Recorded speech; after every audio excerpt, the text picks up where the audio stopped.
প্রিয় দর্শকবৃন্দ, আশা করি সবাই ভালো আছেন।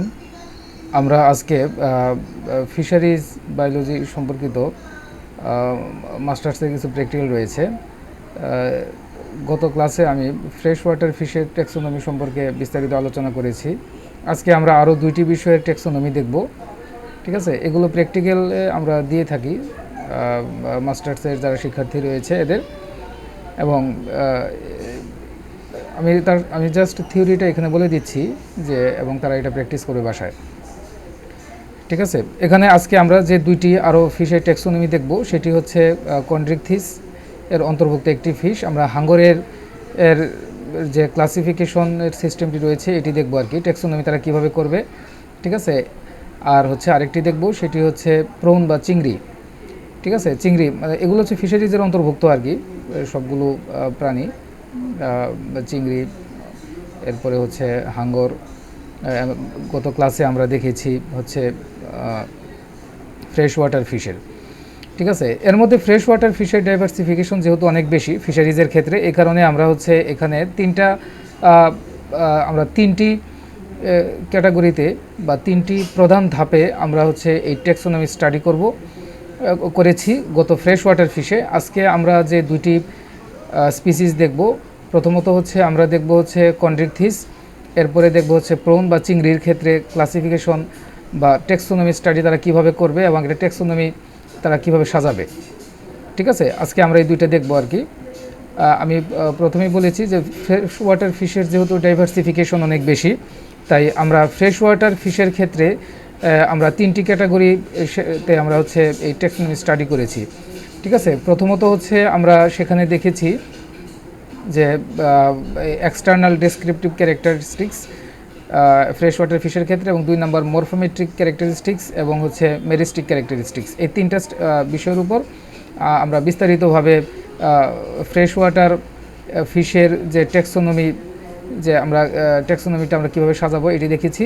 আর আজকে যে দুইটি দেখব সেটির ক্ষেত্রে আমরা দুইটি হিডিংয়ে এই বিষয়গুলো আলোচনা করব। প্রথমত হচ্ছে এক্সটার্নাল ডেসক্রিপটিভ ক্যারেক্টার, মানে তার বাহ্যিক যে বৈশিষ্ট্যগুলো আমরা দেখব। ঠিক আছে, এবং দ্বিতীয়ত আমরা দেখব হচ্ছে এর মরফোমেট্রিক ক্যারেক্টারিস্টিক।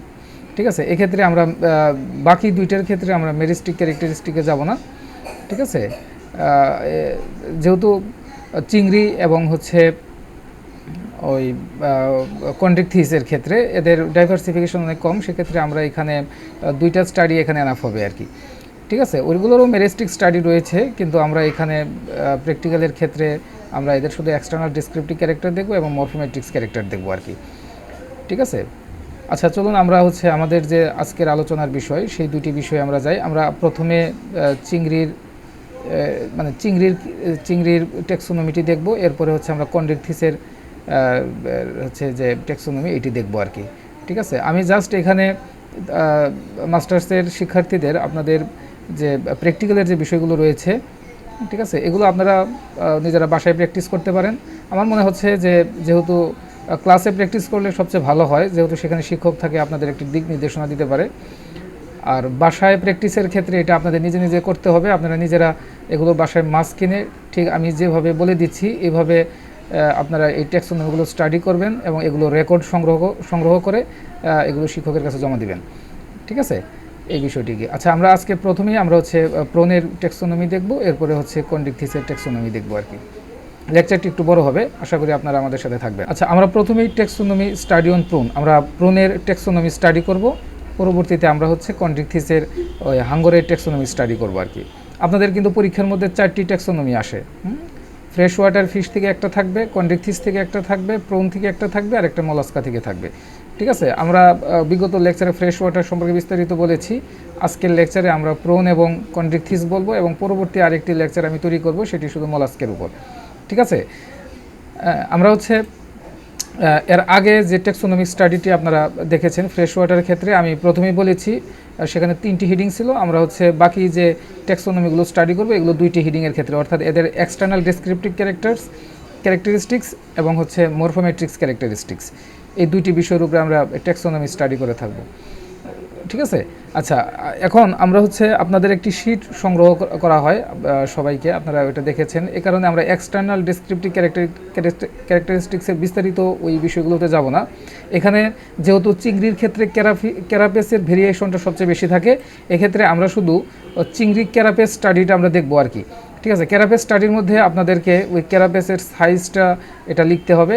আমরা কিন্তু ওই শিটের মধ্যে সব কিছু গুছিয়ে দিয়েছি, আপনারা সেই শিটটা শুধুমাত্র হচ্ছে ফর্মগুলো পূরণ করবেন সুন্দরভাবে আর কি।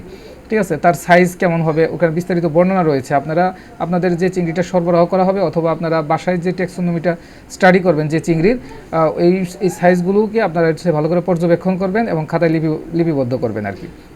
ঠিক আছে, এরপরে হচ্ছে ক্যারাপেসে স্পাইন মানে আছে কিনা নাই, এবং স্পাইন যদি থাকে হচ্ছে এখানে হেপাটিক স্পাইন রয়েছে, এরপরে হচ্ছে এর পোস্ট অরবিটাল স্পাইন রয়েছে, এরপরে হচ্ছে এর অ্যান্টেনাল স্পাইন রয়েছে, অ্যান্টেনার কাছে স্পাইন রয়েছে, এরপর হচ্ছে ব্রাকিওস্টেগাল স্পাইন রয়েছে। ঠিক আছে, এরপর হচ্ছে সুপ্রা অরবিটাল স্পাইন রয়েছে। হ্যাঁ, আমরা এর পরবর্তীতে এর কিছু ছবি দেখাবো আর কি, যে আমরা স্পাইন কাদের বলবো, কারিনা কাদের বলবো, সালকাস কাদের বলবো আর কি। ঠিক আছে, তো এগুলো হচ্ছে স্পাইন, অর্থাৎ ক্যারাপেসের উপরে বিভিন্ন ধরনের বিভিন্ন চিংড়ি স্পিসিসের ক্ষেত্রে এই স্পাইনগুলো ভেরি করে আর কি। আপনারা এখানে ওই শিটের মধ্যে দেখবেন প্রেজেন্ট ওর অ্যাবসেন্ট লেখা, যদি আপনারা সেখানে সেটা দেখতে পান সেখানে প্রেজেন্ট লিখবেন, আর যদি দেখতে না পান সেখানে অ্যাবসেন্ট লিখবেন আর কি। ঠিক আছে, এইভাবে আমরা স্টাডিগুলো করবো আর কি। ঠিক আছে, এছাড়াও চিংড়ি কিন্তু আমরা এক্সটার্নাল ডেসক্রিপটিভ ক্যারেক্টারিস্টিক্সের আরও অনেক বিষয় রয়েছে, আমি সেগুলোতে যাইনি আর কি। ঠিক আছে, ওগুলো আপনাদের শিটের মধ্যে রয়েছে, আপনারা সেখান থেকে দেখে নেবেন। এখানে আমি শুধুমাত্র যে বিষয়টি দেখাচ্ছি সেটি হচ্ছে ক্যারাপেস স্টাডির ক্ষেত্রে, যেহেতু চিংড়ির ক্যারাপেস স্টাডিটাই সবচেয়ে বেশি ভেরিয়েশন, মানে বিভিন্ন চিংড়ি স্পিসিসের ক্ষেত্রে এই ক্যারাপেস স্টাডিটি, মানে ক্যারাপেসের যে গঠন, এর যে বিভিন্ন স্পাইন, কারিনা, সালকাস, এই বিষয়গুলোই কিন্তু হচ্ছে বিভিন্ন স্পিসিসের ক্ষেত্রে কিন্তু বিভিন্ন রকম হয়ে থাকে আর কি। এবং এখানে কি কি বিষয়গুলো আসবে আমি কিন্তু এগুলোকে এখানে সংযুক্ত করে দিয়েছি যাতে বিষয়টি আপনাদের সহজ হয় আর কি। ঠিক আছে, আচ্ছা, কারিনা বা রিজ, অনেক ক্যারাপেসের ক্ষেত্রে যে ছোট ছোট রিজ থাকে, মানে উদ্গত অংশ থাকে আর কি। ঠিক আছে, এখানে আর কি আমরা পরবর্তী স্লাইডের বিষয় কিছু ছবি দেখাবো আর কি। ঠিক আছে, আচ্ছা, কারিনাগুলো কোথায় কোথায় থাকে আর কি, যেমন সার্ভাইকাল অঞ্চলে থাকে কারিনা, অ্যান্টেনাল অঞ্চলে থাকে, এরপরে হেপাটিক অঞ্চলে থাকে। ঠিক আছে, পোস্ট অরবিটাল অঞ্চলে কারিনা থাকে। ঠিক আছে, এই অঞ্চলে কারিনাগুলো থাকে আর কি। আপনারা শুধু এখানে প্রেজেন্ট ওর অ্যাবসেন্ট দেখবেন আর কি, অর্থাৎ চিংড়িটাকে দেখবেন, চিংড়ি স্পিসিসগুলোকে ভালোভাবে লক্ষ্য করবেন এবং সেখানে আপনারা কারিনার উপস্থিতি অনুপস্থিতিগুলোকে আপনারা মন্তব্য করবেন। ঠিক আছে, এরপর সালকাস বা গ্রুপস, মানে কিছু কিছু খাজ রয়েছে আর কি ক্যারাপেসের উপরে। ঠিক আছে, এই খাসগুলো ও আপনারা দেখবেন কোন কোন অঞ্চলে খাসগুলো থাকে। এটা হচ্ছে মানে অ্যাডরোস্ট্রাল সালকাস, এরপর হচ্ছে অরবিটো অ্যান্টেনাল সালকাস অঞ্চলে থাকে, সার্ভাইকাল অঞ্চলে থাকে, হেপাটিক অঞ্চলে থাকে। ঠিক আছে, এবং পোস্ট রোস্ট্রালের অঞ্চলের দিকেও তো আপনার এই সালকাসগুলো থাকে আর কি। ঠিক আছে, তো এগুলোকে আপনাদের প্রেজেন্ট আর অ্যাবসেন্ট হিসেবে আইডেন্টিফাই করতে হবে। এছাড়া এক্সটার্নাল মরফোলজি, অর্থাৎ এক্সটার্নাল যে স্টাডিগুলো আপনারা করবেন ডেসক্রিপটিভ ক্যারেক্টারিস্টিক্সের মধ্যে কী কী বিষয়গুলো লিখবেন এগুলো শিটের মধ্যে রয়েছে, আপনারা এগুলো ভালোভাবে পর্যবেক্ষণ করবেন এবং শিটের যে তথ্যগুলো উপরে আমরা দিয়ে দিয়েছি সেখান থেকে আপনারা যেটা পর্যবেক্ষণ করবেন ওইগুলোকে লিপিবদ্ধ করবেন আর কি। ঠিক আছে, ঠিক আছে, আর হচ্ছে ক্যারাপেসের এই বিষয়গুলোকে অবশ্যই আপনাদের প্রেজেন্ট আর অ্যাবসেন্ট অঞ্চলে আছে কি না এগুলোকে দেখতে হবে। এই যে এখানে কিছু কিছু খাস দিয়ে হচ্ছে, আমরা এই পরবর্তী স্লাইডে বেশ কিছু ছবি দেখাবো। ঠিক আছে, আচ্ছা, এরপরে সূচার থাকে কিছু আর কি, ক্যারাপেস অঞ্চলে কিছু রেখা থাকে, লম্বলম্বী কিছু রেখা থাকে, এটা দুই ধরনের থাকে, একটা হচ্ছে রেখা বরাবর, এখানে একটু ভুল রয়েছে, আর একটা হচ্ছে ট্রান্সভার্স বরাবর থাকে আর কি। সুতরাং ক্যারাপেস স্টাডির ক্ষেত্রে আপনারা এই বিষয়গুলো আপনারা হচ্ছে যখন ট্যাক্সোনমি স্টাডি করবেন বিভিন্ন স্পিসিসগুলোর, তখন আপনারা হচ্ছে এই বিষয়গুলো আপনারা পর্যবেক্ষণ করবেন এবং সেখানে প্রেজেন্ট আর অ্যাবসেন্ট চিহ্নিত করবেন। ঠিক আছে, শিটের মধ্যে সুন্দর গুছিয়ে দেওয়া আছে, আপনারা এগুলো বাসায় প্র্যাকটিস করবেন। আচ্ছা আচ্ছা, আমরা এখানে কিছু ছবি দেখাই আর কি, যে কারিনা এবং স্পাইনের যে ক্যারাপেসের উপর কেমন ধরনের, এই যে আপনারা এই যে ক্যারাপেস দেখতে পাচ্ছেন একটি চিংড়ি, এটা হচ্ছে রোস্ট্রাম যে অংশটি, এটা এই রোস্ট্রাম অংশটি হচ্ছে এখানে, আর এখানে এই যে স্পাইনগুলো হচ্ছে এই যে আপনারা দেখতেছেন, হ্যাঁ, সুপ্রা হেপাটিক স্পাইন এই যে এই অঞ্চল বরাবর থাকে, এগুলো হচ্ছে হেপাটিক স্পাইন। ঠিক আছে, হেপাটিক কারিনা, এটা হচ্ছে কারিনা বা যে ওই যে আমি যে বললাম যে উদ্গত যে কিছু অংশ থাকে আর কি, উপরে রিজ আকৃতির যে অংশগুলো থাকে কারিনাগুলো, এই যে এখানে হেপাটিক কারিনা রয়েছে, এই যে পোস্ট হেপাটিক কারিনা রয়েছে, সাব মার্জিনাল কারিনাগুলো কোথায় কোথায় থাকে আমরা কিন্তু এগুলোকে এখানে ছবির মাধ্যমে এগুলোকে চিহ্নিত করে দিয়েছি আর কি। যে বিভিন্ন স্পাইন থাকে আমরা দেখছি, কারণ ক্যারাপেস স্টাডিটাই তো আমরা এর আগের স্লাইডে দেখলাম, তাই না, আপনারা দেখেছেন। সেখানে আর কি। এবার পোস্ট অরবিটাল স্পাইন রয়েছে এইদিকে। এবার এন্টেনাল স্পাইনটা এই যে এদিকে থাকে, যে কাটাগুলো দেখছেন, এই যে কাটার মতো অংশ, ব্রাকিওস্টেকাল স্পাইনটা হচ্ছে এখানে থাকে। আপনারা এগুলো ওই চিংড়ি স্পিসিসগুলো ভালোভাবে পর্যবেক্ষণ করবেন এবং সেখানে প্রেজেন্ট আর অ্যাবসেন্টগুলো লিখবেন আর কি, ঠিক আছে। এই যে এরপরে হচ্ছে পোস্ট রোস্টাল কারিনা, এই যে এটা, এই যে দেখছেন, এই যে পোস্ট রোস্টাল কারিনা এটা, ঠিক আছে, এই যে রিজটা। এরপর হচ্ছে ব্রাকিও কার্ডিয়া কারিনা, এই যে অঞ্চলে থাকে এটা আর কি, ঠিক আছে। আপনারা এগুলো এই কারিনাগুলোকে আপনারা হচ্ছে স্টাডি করবেন, ঠিক আছে। এই যে সাবমার্জিনাল কারিনা, এই যে এটা হচ্ছে সাবমার্জিনাল কারিনা, উদ্গত অংশ, ঠিক আছে। পোস্ট হেপাটিক এগুলো তো বলেছি আর কি। হ্যাঁ, এই যে স্পাইনগুলোর গঠন, এই যে কারিনার উপরে যে এগুলো হচ্ছে কারিনার, আর এই যে অঞ্চলে স্পাইন থাকে আর কি, এই যে স্পাইনগুলো বিভিন্ন অঞ্চলে এই স্পাইনগুলো বিস্তৃত বিভিন্ন স্পিসিসের ক্ষেত্রে, দুইটা স্পিসিসের ক্ষেত্রে এখানে দেখানো হয়েছে আর কি, স্পাইন এবং কারিনা কীরকম হয়, ঠিক আছে। এগুলো আপনারা যখন একটা চিংড়িকে দেখবেন, স্টাডি করবেন, তখন কিন্তু এই বিষয়গুলো আপনাদের সামনে স্পষ্ট হবে আর কি। আপনারা বিভিন্ন এই সাধারণত আমরা এগুলোকে কেন করি, কারণ আমরা হচ্ছে স্পিসিস শনাক্তকরণের ক্ষেত্রে, ট্যাক্সোনমি স্টাডির ক্ষেত্রে কিন্তু আমাদের এই যে এই বিষয়গুলো লক্ষ্য রাখতে হবে। এগুলো হচ্ছে চিংড়ি বিভিন্ন স্পিসিসের ক্ষেত্রে বিভিন্ন রকমের থাকে। আমরা এর আগে স্লাইডে আপনাদের যে বিষয়গুলো বলেছি, এগুলো আপনারা ওই অঞ্চলে আপনারা দেখতে পান কি পান না, এটা প্রেজেন্ট অর অ্যাবসেন্ট, এই বিষয়গুলোকে আপনারা পর্যবেক্ষণ করবেন, ঠিক আছে। আচ্ছা, এরপরে স্লাইডে আমরা ওই যে সালকাস অন ক্যারাপেস, আমরা বিভিন্ন গ্রুপগুলো দেখবো আর কি, যে যে খাসগুলো যে রয়েছে আর কি, বিভিন্ন খাস রয়েছে। এই যে এটা হচ্ছে সার্ভাইকাল অঞ্চলের গ্রুপস, ঠিক আছে। এরপরে হচ্ছে এখানে এই হেপাটিক অঞ্চলে গ্রুপ থাকে, ঠিক আছে। সুপ্রা হেপাটিক স্পাইন, এই যে স্পাইনের নিচে এখানে আরেকটা গ্রুপ থাকে, ঠিক আছে। এই যে এখানে আবার একটা অরবিটো এন্টেনাল গ্রুপ আমরা যেটা বলেছি আর কি, সেখানে আপনারা দেখেছেন, ঠিক আছে। ব্রাকিওস্টেকাল, এখানে এই গ্রুপগুলো অর্থাৎ এই খাসগুলো থাকে, মানে সেখানে রয়েছে আর কি। এই যে এই ছবিটার মধ্যে কিন্তু আপনারা গ্রুপগুলোকে আরও খুব ভালোভাবে দেখতে পাবেন। দেখেন এখানে দুইটা স্পিসিসের দুইটা ক্যারাপেসের ছবি দেখানো হয়েছে, যে একটিতে কিন্তু কোনো ধরনের গ্রুপই নাই, মানে এরকম স্পিসিসও রয়েছে চিংড়ির ক্ষেত্রে, এদের কোনো গ্রুপ নাই, কিন্তু এখানে দেখেন অসংখ্য গ্রুপ রয়েছে, যে মিডিয়ান গ্রুপ, ঠিক আছে। এরপরে হচ্ছে অ্যাড্রোস্টাল গ্রুপ রয়েছে, ঠিক আছে। এরপরে হচ্ছে যে গ্যাস্ট্রোফ্রন্টাল গ্রুপ রয়েছে, মানে ওই সালকাস রয়েছে, বিভিন্ন ধরনের সালকাস রয়েছে এখানে, কিন্তু এটাতে কোনো সালকাসের উপস্থিতি নেই, ঠিক আছে। আশা করি আপনারা এই বিষয়গুলো বুঝতে পেরেছেন। আমরা এর আগে কিন্তু আরেকটি কথা বলেছি, সেটি হচ্ছে মানে চিংড়ির ক্ষেত্রে সূচার বা বিভিন্ন রেখা থাকে আর কি, দুই ধরনের সূচার দেখা যায় চিংড়ির এই ক্যারাপেসের উপর বরাবর। কোনোটার সূচার এরকম লম্বালম্বি বরাবর থাকে এবং কোনোটার ক্ষেত্রে ক্রস চিহ্ন থাকে আর কি, ঠিক আছে, যে ট্রান্সভার্স আকৃতির থাকে, এই ধরনের আছে। আপনারা এটাও পর্যবেক্ষণ করবেন এবং সেই শিটে যে তথ্যগুলো রয়েছে ওগুলো অনুযায়ী এই বিষয়গুলোকে সাজাবেন আর কি, ঠিক আছে। এটা আমরা এতক্ষণ যেটা বলেছি সেটা হচ্ছে এক্সটার্নাল ডেসক্রিপটিভ ক্যারেক্টারের মধ্যে আসবে। এটার মধ্যে এক্সটার্নাল ডেসক্রিপটিভ ক্যারেক্টারের মধ্যে আরও অনেক কিছু কিন্তু রয়েছে, আপনারা শিটে সেটা দেখবেন এবং সেগুলো সহজ আর কি, কিন্তু ক্যারাপেসের মধ্যে যে বিষয়গুলো রয়েছে আমি এগুলোকে আপনাদের সামনে স্পষ্ট করেছি। আচ্ছা, এরপরে হচ্ছে আমরা এর মরফোমেট্রিক্স ক্যারেক্টার দেখব চিংড়ির, ঠিক আছে। এই চিংড়ির মরফোমেট্রিক্স ক্যারেক্টার আপনারা কীভাবে স্টাডি করবেন এবং এটাকে আপনারা কীভাবে মাপামাপি করবেন আর কি, ঠিক আছে। আচ্ছা, আমরা চিংড়ির এই যে টোটাল লেন্থ আপনারা হিসাব করবেন, এই রোস্ট্রামের একদম এই শেষ প্রান্ত থেকে টেলসনের এই অগ্রভাগ পর্যন্ত যে দৈর্ঘ্যটি রয়েছে এটি হচ্ছে টোটাল লেন্থ, ঠিক আছে। চিংড়ির টোটাল লেন্থ আপনারা এইভাবে কাউন্ট করবেন, এটা আর কি, এটা আপনাদের ওই যে স্কেল দিয়ে মাপতে হবে, ঠিক আছে। এরপরে হচ্ছে স্ট্যান্ডার্ড লেন্থ হবে এই যে টেলসনের একদম যেখান থেকে টেলসন মানে শুরু হয়, এই শুরু প্রান্ত থেকে একদম রোস্ট্রামের অগ্রপ্রান্ত পর্যন্ত, এটা হচ্ছে চিংড়ির হচ্ছে স্ট্যান্ডার্ড লেন্থ, ঠিক আছে। এরপরে এই যে ক্যারাপেসের যে একদম যে অঞ্চলটা এসে মানে সর্বশেষ যে অংশটি রয়েছে, এই অঞ্চলের থেকে একদম রোস্ট্রামের অগ্রভাগ পর্যন্ত পুরো অঞ্চলটাই হচ্ছে ক্যারাপেস লেন্থ। এটা হচ্ছে ক্যারাপেস লেন্থ আমরা হিসাব করে থাকি, বা সিএল যেটা, ঠিক আছে। আর চিংড়ির এই অঞ্চল থেকে শুরু করে একদম টেলসনের শুরুর প্রান্ত পর্যন্ত আর কি, যে আমাদের যে দৈর্ঘ্যটা রয়েছে এটা হচ্ছে চিংড়ির অ্যাবডোমিনাল লেন্থ বা এএল, ঠিক আছে। এরপর হচ্ছে রোস্ট্রাম লেন্থ হচ্ছে আপনার এই বরাবর যে অংশটি রয়েছে এটা হচ্ছে রোস্ট্রাম লেন্থ। আপনারা আশা করি দেখতে পাচ্ছেন বিভিন্ন কালারের মাধ্যমে কিন্তু আমরা বিষয়গুলো চিহ্নিত করে দিয়েছি। আপনারা এগুলো বাসায় প্র্যাকটিস সহজ করার জন্যই আর কি আমি বিষয়টি এখানে এইভাবে সংযুক্ত করেছি। এবার হচ্ছে পোস্ট অরবিটাল লেন্থ হচ্ছে পিওএল, এটা হচ্ছে এই যে রোস্ট্রামের যে শেষ প্রান্ত থেকে শুরু করে চোখের একদম অগ্রপ্রান্ত পর্যন্ত যে লেন্থ বা দৈর্ঘ্য, এটা হচ্ছে পোস্ট অরবিটাল লেন্থ, এটা আপনাদের মাপতে হবে, ঠিক আছে। তা আমরা একটা ট্যাক্সোনমি স্টাডি করেছিলাম, সেখানে এর টোটাল লেন্থ ছিল 10.5 সেন্টিমিটার, স্ট্যান্ডার্ড লেন্থ ছিল 8.7 সেন্টিমিটার, ক্যারাপেস লেন্থ ছিল 4.8 সেন্টিমিটার, হ্যাঁ, এরকম অ্যাবডোমিনাল লেন্থ ছিল 3.9 সেন্টিমিটার এবং রোস্ট্রাম লেন্থ ছিল 2.5 সেন্টিমিটার। ঠিক আছে, এই বিষয়টা এখানে দেখানো হয়েছে। এরপর হচ্ছে পোস্ট অরবিটাল লেন্থ ছিল 3.5 সেন্টিমিটার।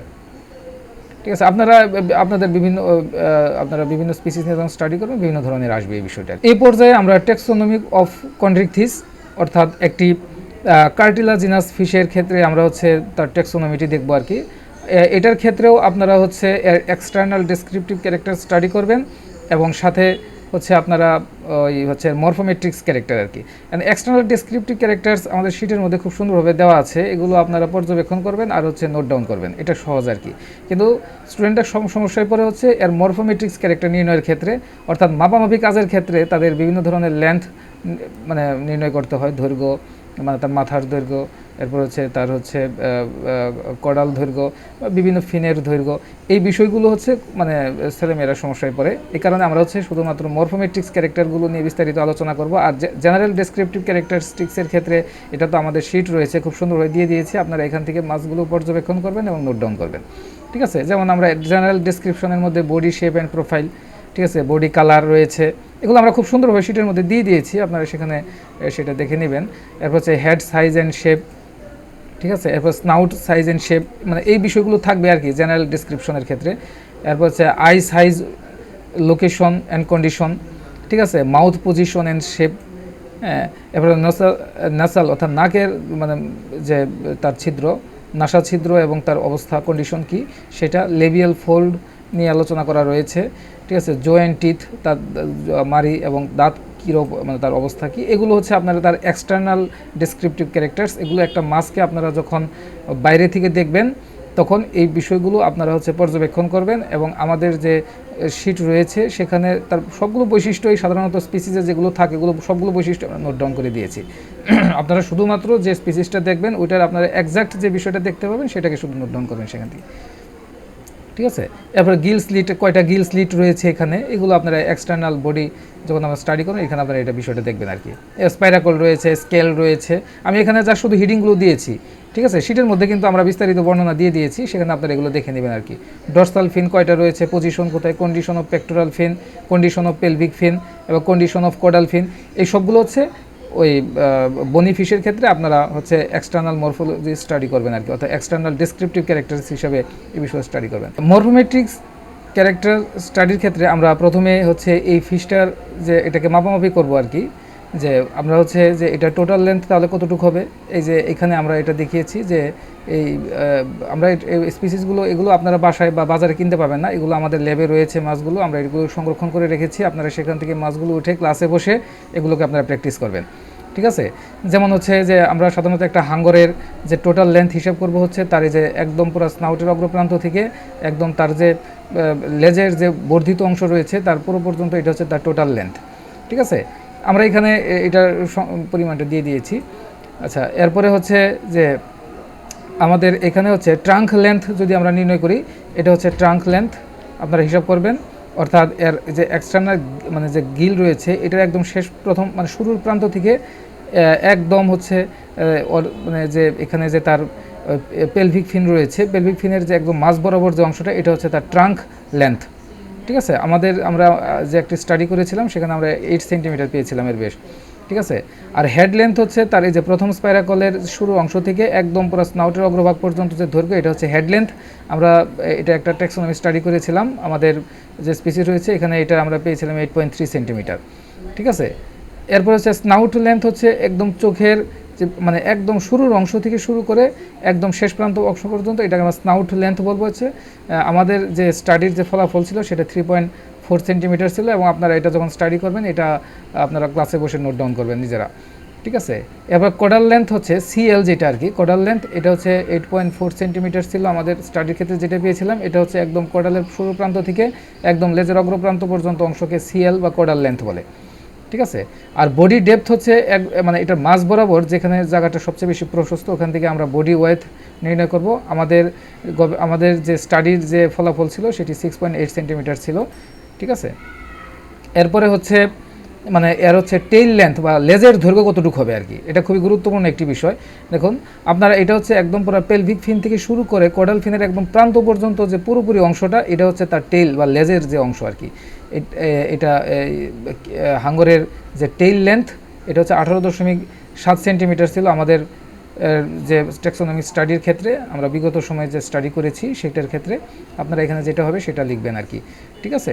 তা হচ্ছে এটাই মূলত আর কি। আর এখানে যে চোখের যে আই ডায়ামিটার, আপনারা হচ্ছে এই যে চোখের এই বরাবর যে অংশটি আপনারা দেখতে পাচ্ছেন এখানে, এই বরাবর যে অংশটি রয়েছে এটি হচ্ছে চোখের যে আই ডায়ামিটার, এই বিষয়টি আর কি, ঠিক আছে। এবং হচ্ছে আইডিএস বা হচ্ছে ইন্টার ডরসাল স্পেচ, অর্থাৎ ডরসাল ফিন থেকে শুরু করে এই যে এখানে ডরসাল ফিনের আরেকটি অংশ রয়েছে, এর মাঝখান বরাবর যে অংশটি রয়েছে এটা হচ্ছে আইডিএস বা ইন্টার ডরসাল স্পেচ। এটা আপনাদের হিসাব করতে হবে। আপনারা মরফোমেট্রিক ক্যারেক্টারিস্টিক স্টাডির ক্ষেত্রে যে যে বিষয়গুলো আপনারা মাপবেন, আমি কিন্তু এখানে শুধুমাত্র এই বিষয়গুলো দেখিয়েছি যাতে আপনাদের মাপামাপির কাজটা সহজ হয়। সুতরাং এই জায়গাটার মধ্যেই কিন্তু স্টুডেন্টরা সবচেয়ে বেশি সমস্যায় পড়ে, এ কারণে কিন্তু আমি এই বিষয়গুলো এখানে দেখিয়েছি। আর বাকি এক্সটার্নাল ডিসক্রিপটিভ ক্যারেক্টার্স তো আমরা শিট দিয়ে দিয়েছি, ওখানে আমাদের বিস্তারিতভাবে সুন্দরভাবে সব দেওয়া আছে। আপনারা জাস্ট শুধুমাত্র ফিশটা দেখবেন, স্পিসিসগুলো দেখবেন, আর ওইখান থেকে আপনার তথ্য নিয়ে ওই আপনাদের ট্যাক্সোনমির যে কাজ সেটা সাজাবেন আর কি, ঠিক আছে। আচ্ছা, এখানে আমরা ওই যে ওই বিষয়গুলো তো এখানে দিয়ে দিয়েছি, এগুলো আবার এখানে আমরা লিখে দিয়েছি আর কি, যে টোটাল লেন্থ কতটুকু ছিল আমাদের একটা স্টাডির বিষয়টা। আপনারা এটা প্র্যাকটিক্যাল করবেন, ক্লাসে এসে মাপামাপি করে আপনারা ওই ট্যাক্সোনমি স্টাডি সাজাবেন আর কি, ঠিক আছে, এই বিষয়টা আর কি। হ্যাঁ, আশা করি আপনারা বিষয়টি বুঝতে পেরেছেন আর কি, ঠিক আছে। তো আমাদের এখানে ট্যাক্সোনমি স্টাডির যে বিষয়টি ছিল এগুলো আমরা এখানে দিয়ে দিয়েছি আর কি। আপনারাও এগুলো ক্লাসে বসে বসে প্র্যাকটিস করবেন, শিক্ষকদের দেখাবেন আর কি, এবং ওটা অনুযায়ী আপনারা খাতায় নোট ডাউন করবেন এবং সাথে সাথে প্র্যাকটিক্যাল খাতা আপনারা শিক্ষকদের কাছ থেকে সিগনেচার করে নেবেন আর কি, ঠিক আছে। আচ্ছা, এখন আমাদের ওই যে এটার ক্ষেত্রে আবার রিলেশনশিপ দেখাইতে হবে আর কি, যে টেলের তুলনায় ট্রাঙ্কের দৈর্ঘ্য কতটুকু রয়েছে, ঠিক আছে। এটা আমাদের স্টাডির ক্ষেত্রে আমরা তো এর আগে এগুলো মানে মেপেছি, মেপার পরে এগুলোকে হচ্ছে আবার আমরা হচ্ছে তার রেশিও করেছি আর কি, ঠিক আছে। এটাও খুবই গুরুত্বপূর্ণ ট্যাক্সোনমি স্টাডির ক্ষেত্রে, আপনারা এই রেশিওগুলো প্রদর্শন করবেন খাতার মধ্যে, ঠিক আছে। এবং আপনাদের পরীক্ষার মধ্যে যে ট্যাক্সোনমি করতে হবে সেখানেও কিন্তু এই রেশিও। আশা করি আপনারা বিষয়গুলো বুঝতে পেরেছেন। আমরা আজকের এই লেকচারে দুইটি ট্যাক্সোনমি দেখিয়েছি, ঠিক আছে, চিংড়ির এবং কন্ড্রিকথিসের ক্ষেত্রে। আরেকটি ট্যাক্সোনমি বাকি রয়েছে, আমরা পরবর্তীতে আমরা এটি সংযুক্ত করব। পরবর্তী লেকচারটি দেখার আমন্ত্রণ জানিয়ে আজকে এখানেই শেষ করছি, ঠিক আছে। আল্লাহ হাফেজ।